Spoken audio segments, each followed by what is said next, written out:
he didn't jump. And so the Lexington took off, burned, killed 150 some odd people, only 3 survived. And this fellow, of course, in the next morning I have him, which is true, he's sitting there because he hated New York.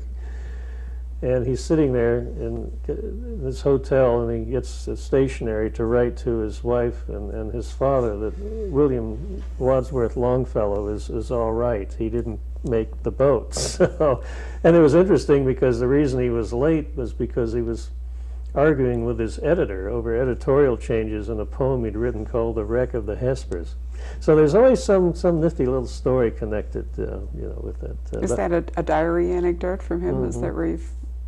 No, it wasn't a diary. It was just one of those known facts, I guess, of how it happened. So, oh yeah, it's fascinating stuff. Well, I certainly thought, in many ways, it is my favorite of all your books. It must also have a particular meaning for you because, as I recall, last May, the Maritime College of the State University of New York accepted it as your PhD thesis and awarded you a Doctor of Letters degree. I was amazed. They asked me to come back and speak, and one of the the draws was, we'll give you an honorary degree, and I thought, oh, okay, I'll come back. Plus, it was kind of, an area that was close to my heart too. So just as they're playing Pomp and Circumstances, Sanson, we're marching out to the stage. The Admiral Dave Brown, who was the dean of the university, president, says, "Oh, by the way, it's a real one," So. You mean one you earned as opposed to one they just give you? Yeah, right. So I was amazed, and they said it's the first one they ever awarded since 1874. And he said it was interesting. He said what's so rare about it was even the honorary is not easy to get. It has to go before a board of 14 governors and the chancellor of the state and all this. And we said we submitted the honorary one, and 4 of the governors came back and said, well, gee, we all read his books and he's done all this stuff, why don't we give him a real one? So even they were kind of astonished. But I've never used it.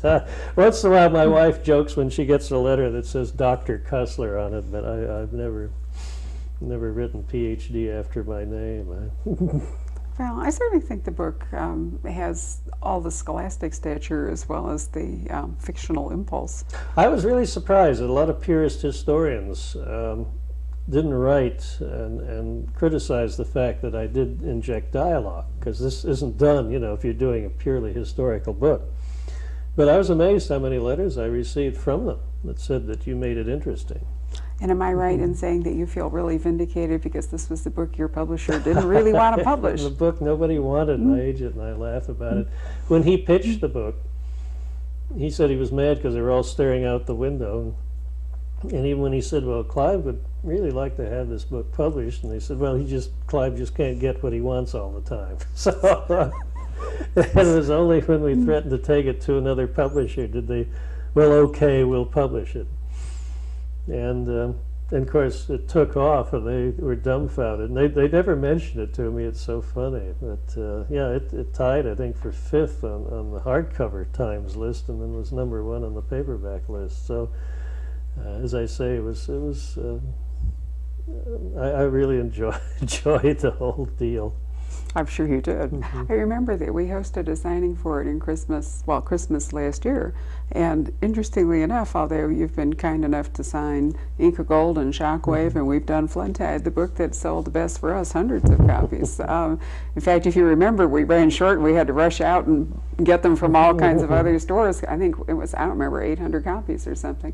And people stood in line for hours to come in and have you sign it. It's still the bestseller as compared to your fiction, even though Dirk Fitz got his adherence that Sea Hunters is the book that did the best for us. Yeah, well, that's great, because as I say, it was a fun book to write. And it's been on the paperback bestseller list while Flood Tide has been hitting the hardcover bestseller list. That's rare to have a 1-2 punch, doesn't it? Yeah, a little bit, for a brief week or two, I think. So, but oh, it's nice to be on the list. That's flattering and all that. But just to have the readers enjoy the book, means the most.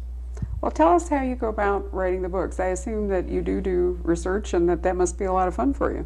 The research is the fascinating part. I love the research. I always make the joke that if my wife threw me out of the house, that I'd get a cotton sleeping bag and move into the basement of a library. So I'll research, come up with a concept. It's usually a what-if concept, and then start fleshing it out, doing the research. I always way over-research a book. I have tons of material I never use. And then when I'm ready, then I'll start, and I'll do the prologue, and then, because I always have a prologue and an epilogue, and then work into the book. And there's usually a lot in the middle. I'm not even sure of which way it's going to go yet. And so I'll work out plots and scenes that, gee, this would be kind of fun, and I'll work it in, you know, even though in the beginning it never occurred to me. And then I have my ending that I work towards. And then the trick is taking all these plots and what I call threading the needle at the end. And so it all comes out. And it is funny, I'll get phone calls from friends at all hours of the night saying, you know, you son of a bitch, you know, you're not going to pull this one off. So it's funny when you do. What triggers off your impulse for an idea? Anything special? Just anything. I always go back to it because it's very common. Is, you know, what if they raised the Titanic, for example, and then why? Well, there's something on it. Who can afford it? The government. Why would they spend the money? Well, they would for a defense system, and so it goes. So the last, I think, flood tide is, you know, like one of the what-if concepts. You know, what if terrorists blow up the levee on the Mississippi and divert the river? So you just start working outward from that.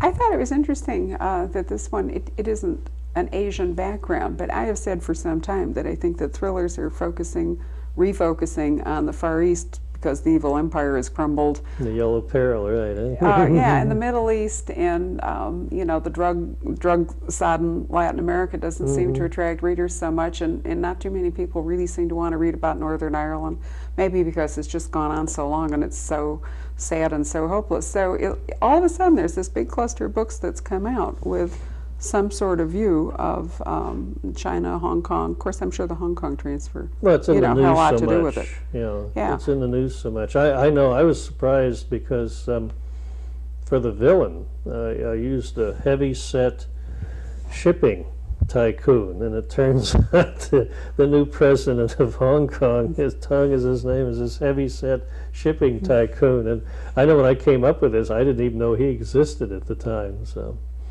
it was kind of coincidental. But no, I think because China's been in the news because of Hong Kong, because of all the hoopla in Washington and the Clintons and the funding and all that, I was lucky that it was timely. Well, I'm sure that we're lucky too. I really like the idea of the illegal immigrant problem, which is certainly a serious one. I worked with the immigration service on that, and it's amazing. You know, they talk maybe 100,000, but they figure the figure is more like 200,000 illegal Chinese come in, because everybody thinks, you know, south of the border.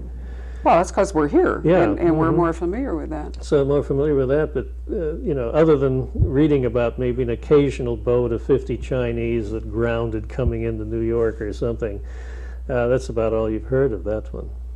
Yeah, I was astonished at the numbers, and very interested too. And I think you said somewhere in the book that one thing let me digress for a moment. One thing I think is really interesting is that the books are not totally contemporaneous. This one is dated 2000, and I remember Inca Gold, when you wrote it, you wrote it in '94, but the story was '98, I think, something like that. It's going to catch up, because years from now, when you look back in the old books, they probably seem dated because of the years I put in. But at the time, the reason I did move them ahead a little was in studying the James Bond books.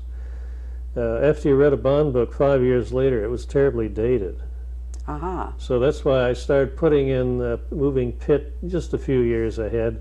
And if there was a technology we have today, I'd leapfrog it a little bit. If it did something today, I'd make it do something more, you know, tomorrow. So that was kind of fun.